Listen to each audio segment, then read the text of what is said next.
Hola, muy buenas tardes. A continuación vamos a mirar el capítulo pertinente hacia las buenas prácticas de higiene o manipulación de alimentos que se tienen que tener en cuenta en todas las plantas de alimento o de procesamiento de alimentos, las cuales bajo la nueva normativa o las nuevas reglamentaciones hacen que todas las personas involucradas en la manipulación y en el ejercicio de transformar un alimento tienen que tener en cuenta unas condiciones reglamentarias para poder desarrollar un buen proceso y pues de todas maneras permitir un alimento seguro y de calidad para el cliente. Mi nombre es ingeniero Fabio Camilo Gómez y vamos a trabajar en esta sesión todo lo pertinente hacia las buenas prácticas en manipulación de alimentos. Primero, pues vamos a mencionar sobre qué es unas prácticas en manipulación o en qué consiste. Y podemos identificar que estos son principios básicos o prácticas generales que tienen que ver con la parte de higiene, de preparación, de elaboración, envase, almacenamiento, transporte y distribución de alimentos que van como objetivo el consumo humano. Y pues prácticamente garantizar que estos productos que se fabrican o se trabajan para el consumo de las personas deben generar o sea, deben presentar mínimo riesgo hacia la salud, teniendo en cuenta que se manejen en unas condiciones sanitarias adecuadas y que disminuyan los riesgos inherentes que pueden presentarse a lo largo de la cadena productiva. Entonces, como empresas de alimentos, nuestro compromiso para los clientes es proporcionar o desarrollar productos con alta calidad que sean seguros para la salud humana. En vista de esto, existen unos organismos territoriales que son los que hacen el monitoreo, el control y la verificación de que todas estas condiciones al interior de las plantas de alimentos se hagan de buena forma. Entre estas está el INVIMA y todas sus zonas, ¿cierto? Que están distribuidas a lo largo del país, las cuales son actores que propician que las empresas desarrollen un excelente trabajo en en la manipulación de los alimentos. Para este caso, pues nosotros vamos a tener en cuenta la normativa legal que está parametrizada para nuestro contexto colombiano, la cual es la resolución 2674 del 2013, que es una de las resoluciones más actuales en la parte de manipulación y de estructuración de un sector empresarial o en este caso de un sector productivo. Entonces, ¿esto de dónde parte? Son principios básicos que vienen contemplados a nivel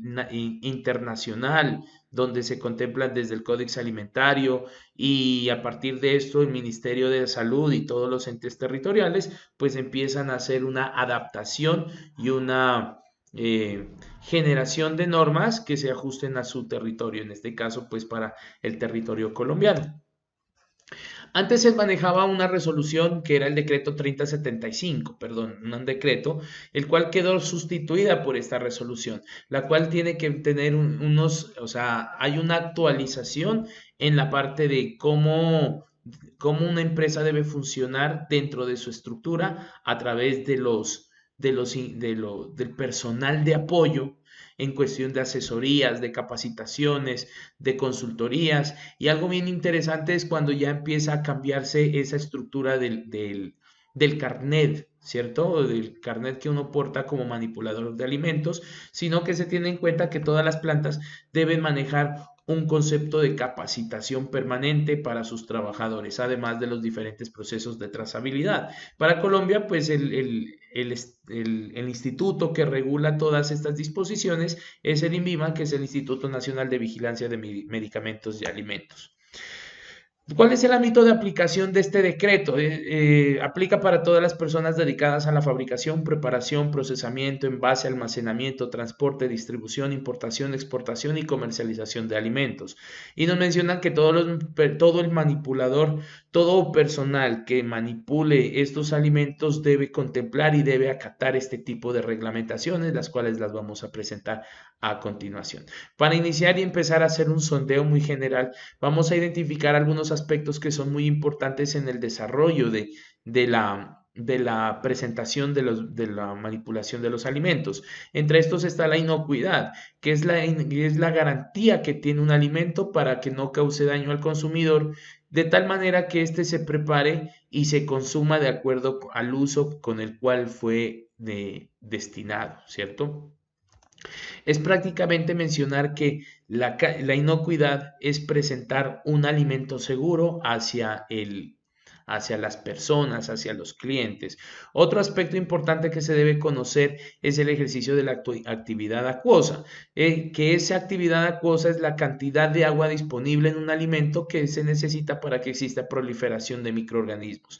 Es una de las razones por las cuales se debe someter un alimento a un tratamiento térmico, a un tratamiento de frío, porque se puede deducir que un alimento prácticamente se daña no por las condiciones atmosféricas o el entorno, sino por su concentración o su cantidad de agua, que a partir de esta ya se empieza a generar los diferentes aspectos que tienen que ver en cuenta con la parte de reproducción de microorganismos.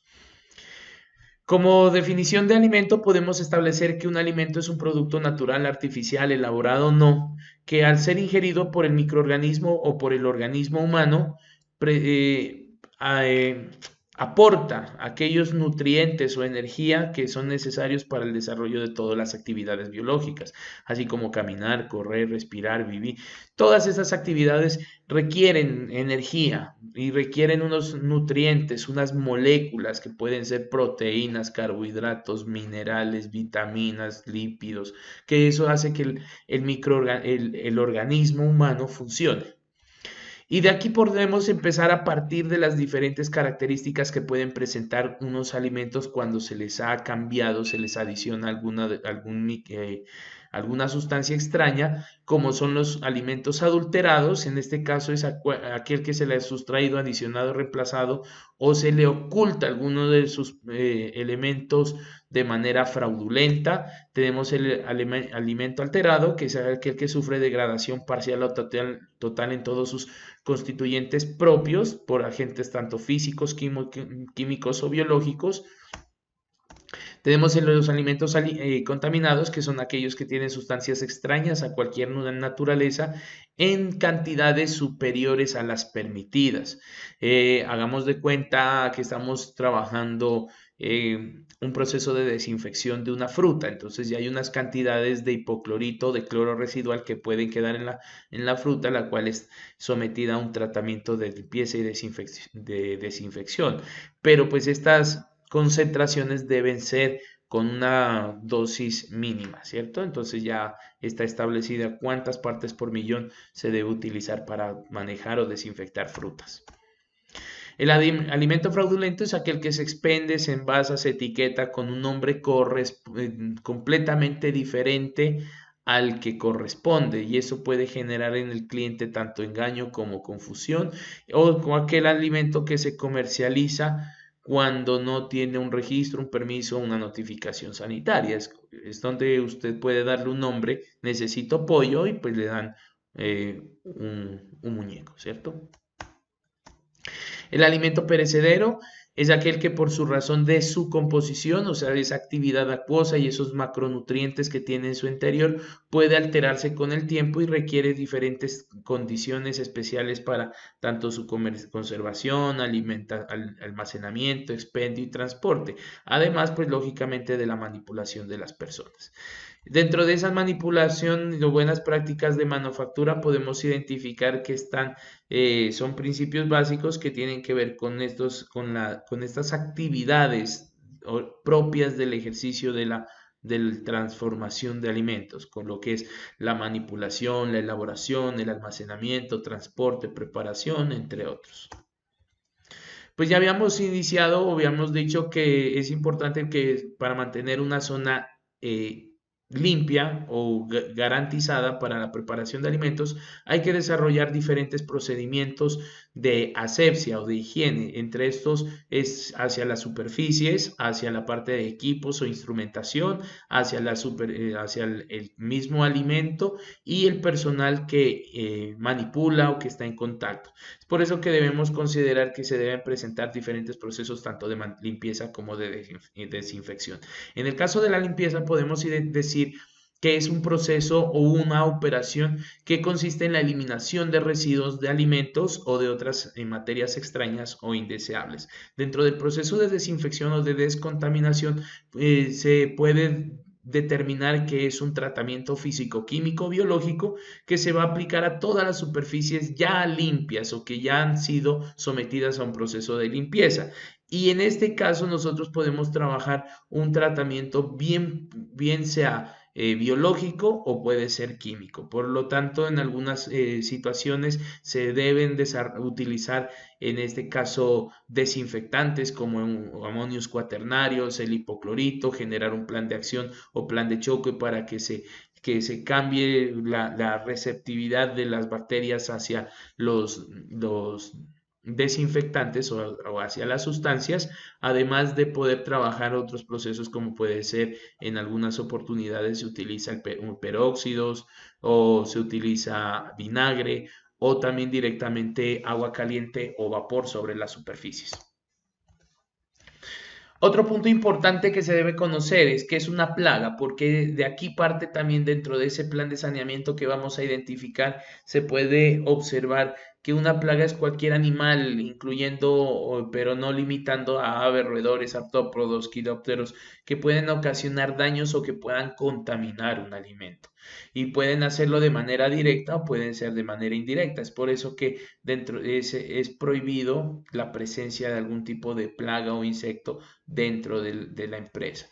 Y cuando ya miramos que esta plaga muchas veces en algunas partes, teniendo en cuenta condiciones climatológicas o condiciones del entorno, se puede generar una reproducción masiva donde se da la infestación o una multiplicación de plagas, que eso es un problema muy serio para las empresas. Entonces tenemos que tener en cuenta que dentro de nuestro plan de trabajo, dentro de nuestro ejercicio que tenemos en la parte de la vigilancia, de la inspección, del control, es evitar que este tipo de animales o seres que no son aceptados en la parte de los alimentos se presenten hacia los alrededores de una planta.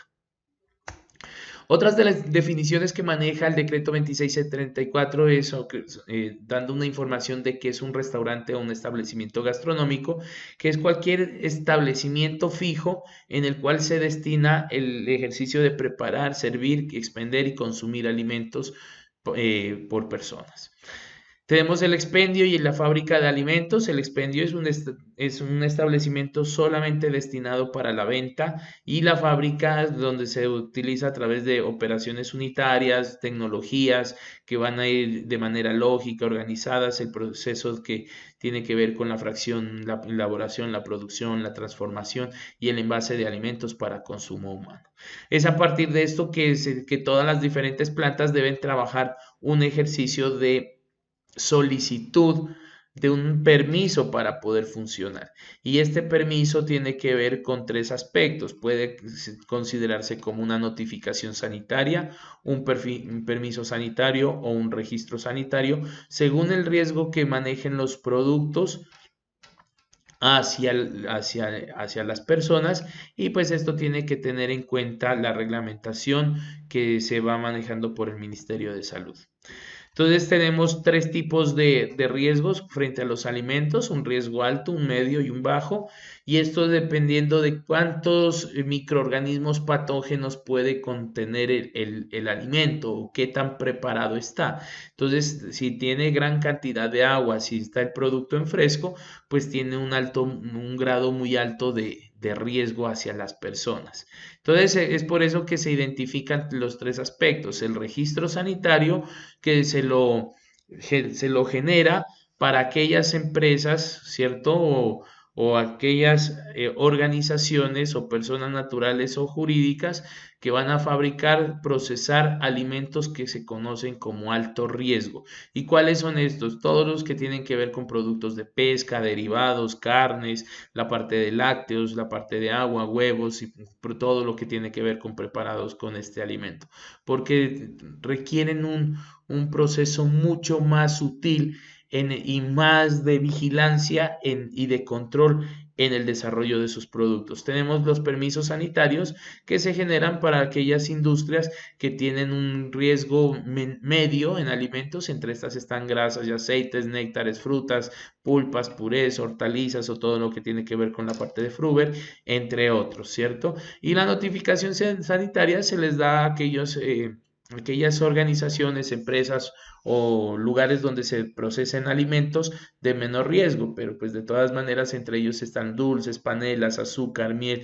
chocolates, granos, productos de panadería, hierbas, especies aromáticas, que son empresas que pues igual los alimentos corren riesgo, pero no van a ser muy nocivos hacia la salud. Bueno, otro aspecto importante que debemos conocer es el ejercicio de la contaminación cruzada. Es por eso que se debe tener conciencia al interior de una planta para hacer sus procesos de trabajo, de tratamiento, donde se van a tener en cuenta unos recorridos o unos desplazamientos por parte de los materiales, del producto, porque dentro de la planta el producto que va en transformación tiene una secuencia lógica organizada por etapas que tiene un principio que es donde se hace la recepción de la materia prima y un final donde ya se hace el almacenamiento del producto finalizado o terminado. Pero dentro de esta línea de producción o dentro de este proceso productivo existen desplazamiento de materiales, personas u otros objetos que hacen que si no están en las condiciones adecuadas, pueden generar una contaminación o pueden dañar el producto. Entonces es por eso que se dice que la contaminación cruzada es producida cuando un producto o proceso y o materia prima es el contaminante de otro producto, proceso o materia prima, ¿cierto? Entonces ahí está cuando, un ejemplo, se ubica un alimento recién preparado sobre una superficie sucia. Entonces ahí se nos da una contaminación. ¿Cuáles son las fuentes de contaminación que existen? Está la contaminación física, cuando se puede observar directamente sobre el producto sustancias extrañas como pelusas, vidrios, mugres o elementos extraños. Tenemos una contaminación química cuando se produce por químicos o compuestos como jabones, detergentes, grasas, lubricantes, hipoclorito, entre otros, y la microbiológica que se da por el microorganismos, que son organismos vivos muy pequeños formados por una o varias células. Somos tan pequeños que muchas veces en los procesos de limpieza se pueden pasar, ¿cierto? ¿Que dónde se encuentran todos estos microorganismos? Se encuentran en el ambiente, en el aire, en la naturaleza, en el agua, en los objetos, en el cuerpo, en las heces tanto de los animales como del hombre. Es por eso que se deben tener unos procesos de limpieza muy estrictos a lo largo de la línea de producción. El cambio de ropa y ya miraremos otras disposiciones higiénicas que se deben manejar para poder llevar a cabo este proceso. ¿Cómo se clasifican? Tenemos algunos que son bacterias, ¿cierto? Microorganismos unicelulares muy pequeños. Tenemos hongos, tenemos levaduras, están los moho, los virus, parásitos. Y estos tienen unas características que se pueden desarrollar o se pueden multiplicar a través de si tienen unas condiciones favorables. ¿Y cuáles son estas condiciones? Que haya agua, que tenga una temperatura adecuada del medio, que haya una excelente saturación de nutrientes, un pH adecuado y oxígeno favorables. Entonces esto hace que una bacteria, un virus, un parásito de estos estén desarrollando o se empiecen a generar el proceso de proliferación. Bueno, tenemos aquí otras características que pueden ser focos de contaminación, como son las materias primas, como es el medio ambiente, esas corrientes de aire que salen que ingresan a la planta desde el exterior, cuando existe presencia de los baños cercanos a las áreas de procesos, cuando hay pisos, paredes, techos que están en deteriorados, sucios, que no tienen un buen proceso de limpieza. Entonces esto va generando que estas condiciones sean favorables para el desempeño o el desarrollo de estos microorganismos, además de lo que tiene que ver con cañerías y desagües. Otro punto importante que se debe manejar, y ya lo habíamos mencionado, los insectos, los vectores, son unos focos de transmisión, unos vectores que, muy grandes hacia los alimentos, no por el animal en sí, sino por todas las bacterias que pueden ellos transportar o que pueden llevar en sus patas, en su cuerpo, en su pelo, en sus plumas, entre otros. Los mismos recipientes se pueden considerar focos de contaminación si no se hace un proceso de limpieza, de desinfección, de almacenamiento, y tienen que tener un punto muy importante de control. Dentro de la resolución 2674 nos habla sobre un plan de saneamiento en el capítulo 4. Es un plan escrito que está a disposición de la autoridad competente sanitaria, en la cual tiene los diferentes procedimientos, cronogramas, registros, listas de chequeo y quiénes son los responsables del desarrollo, del manejo de todas las actividades que se hacen al interior de la empresa para poder garantizar la inocuidad. Este plan de saneamiento está conformado de 4 programas, que es el programa de limpieza y desinfección, el cual contiene todas las características que debe presentarse y las acciones que se deben hacer dentro de la planta de producción para la limpieza y desinfección de equipos, cuál es la frecuencia, con qué tipo de detergente y desinfectante se está utilizando, cuál es la cantidad que se debe hacer, cuál es el procedimiento, la serie de etapas que se deben presentar o se deben hacer para cumplir con unas condiciones óptimas de calidad. En la parte de desechos sólidos tenemos que identificar qué tipo de materiales se están generando en la planta, cómo se los está haciendo el proceso de remoción, dónde se los está ubicando, cuáles son los puntos importantes para desechar y para poder hacer una cuestión de clasificación y de reciclaje, además de poder hacer una cuantificación de cuántos desechos está generando la planta por día. Para eso también tener un control dentro de sus estándares de calidad. Además, tenemos que manejar ese proceso de control de plagas, la cual debe ser siempre permanente, verificando cuáles son los cebos o las trampas que se ponen alrededor de las diferentes plantas. Además de eso, estar haciendo una identificación periódica sobre la presencia de otro tipo de elementos como moscas, arañas, hormigas, cucarachas, en todos los lugares recónditos que puedan estar en la planta y aquellos que sí son también visibles. Y tenemos la parte del abastecimiento, suministro de agua potable, todo lo que tiene que ver con calidad, donde se lleve un monitoreo permanente, se estén registrando estos procesos de cuál es el pH de agua, cuál es el cloro residual, lugares de captación, en qué momento se lo está haciendo, para identificar con qué tipo de agua se está manejando o se está utilizando al interior de la planta. Entonces ahí tenemos como los 4 programas.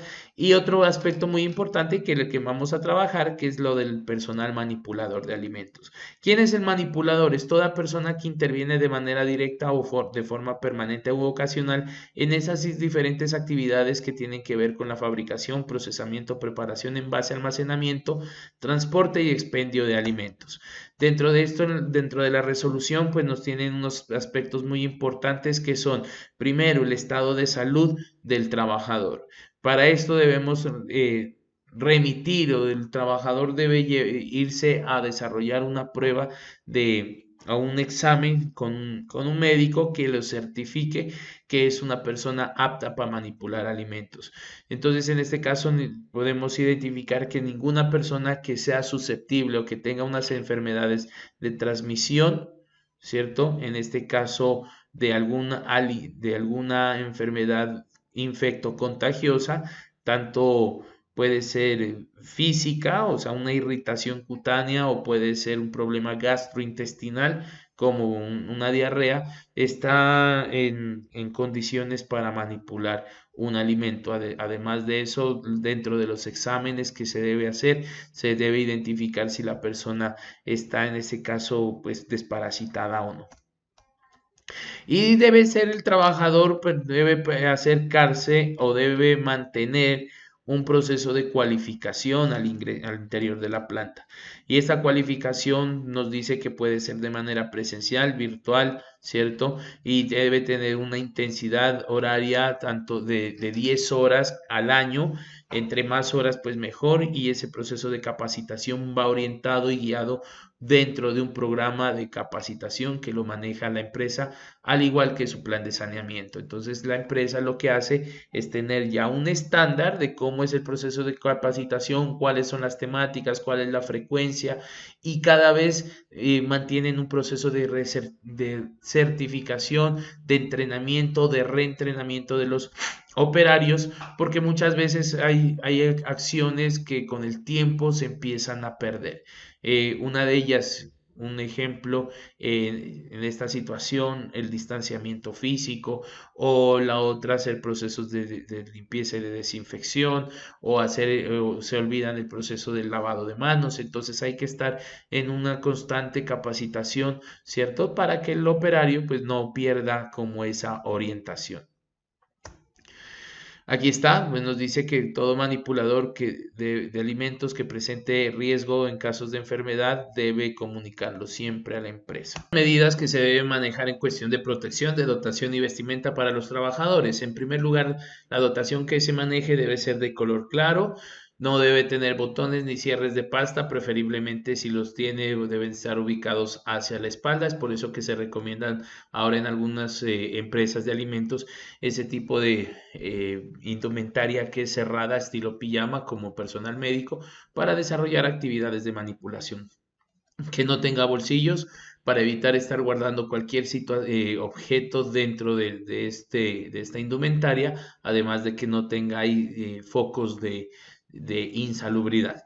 Un gorro que cubra completamente el cabello, en este caso siempre hablamos de la famosa cofia, un protector nasobucal que esté muy completo, que proteja desde la nariz hasta la boca, y ahora por estas nuevas situaciones nos obligan a que ese protector nasobucal permanezca siempre o sea, dentro de la persona, ¿cierto?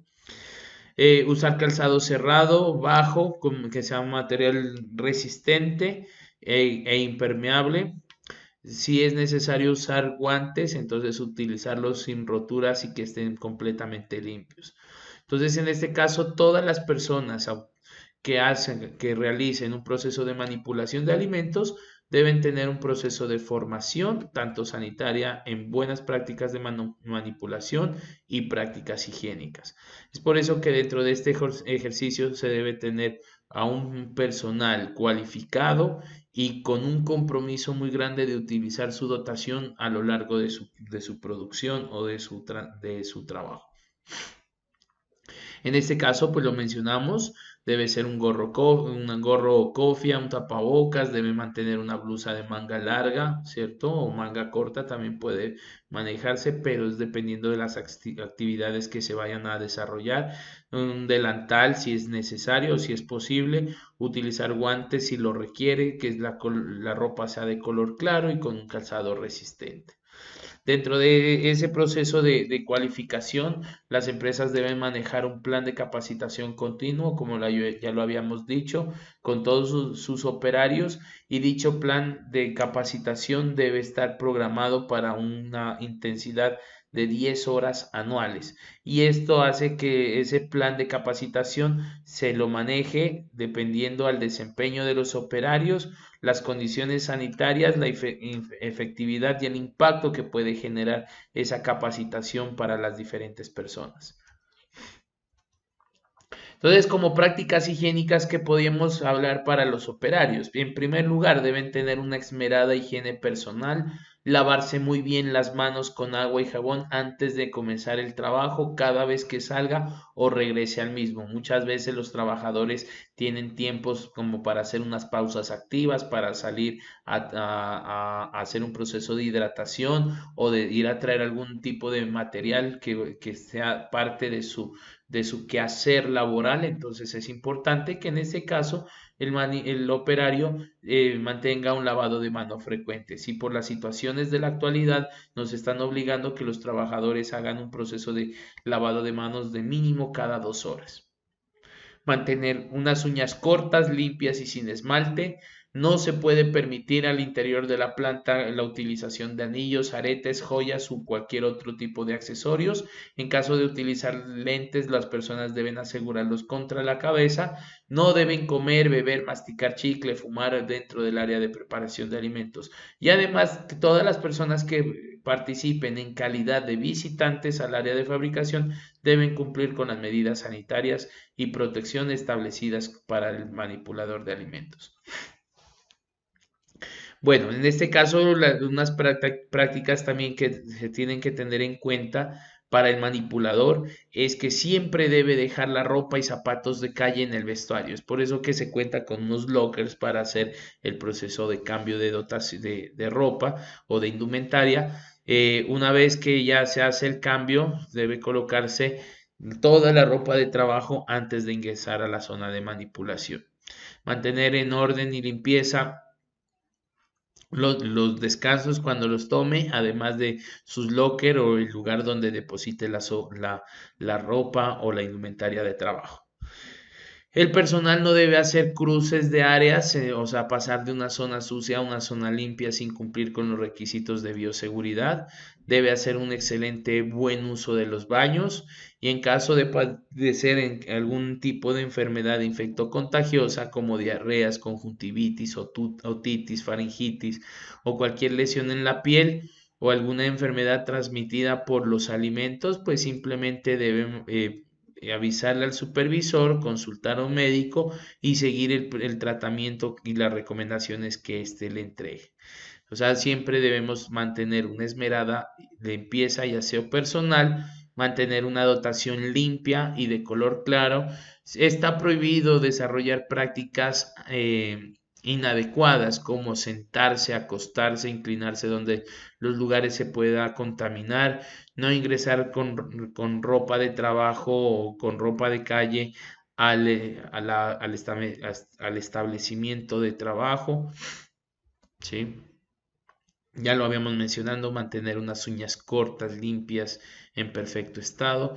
El proceso de lavado de manos ya todos lo conocemos, donde se debe pues el operario remangar en este caso la blusa o las mangas, hacer el proceso de enjuague completamente de las manos y los antebrazos, hacer la aplicación de jabón líquido y hacer el proceso de movimientos tanto sobre las manos, debajo de las manos, sobre las palmas, entre las uñas, los dedos gordos, frotarse hasta la parte del antebrazo y bajarse en forma de torniquete y finalmente hacer el proceso de enjuague desde la parte superior hasta la parte inferior, utilizar toallas de papel o en este caso secadores automáticos para posteriormente, ya una vez que estén limpias las manos, hacer el proceso de desinfección con alcohol glicerinado.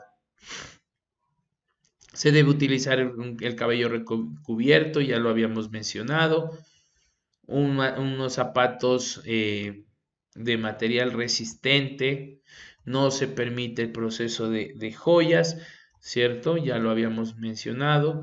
¿Qué no se debe hacer? O sea, prácticas o acciones que el ser humano no la puede desarrollar dentro de un área de producción.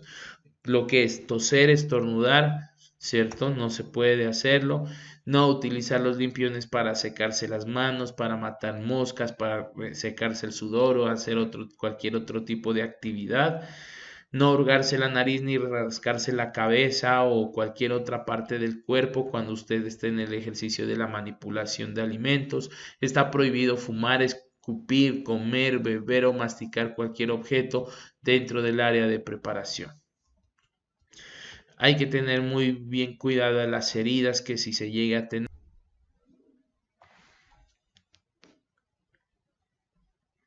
Y así podemos terminar nuestra capacitación virtual muy rápido, mencionando que la salud de todas las personas o todos los clientes están en las manos. Entonces ahí siempre los manipuladores debemos tener en cuenta que muchas personas dependen de nosotros. Entonces, muchísimas gracias por su colaboración y su aceptación. Hasta luego.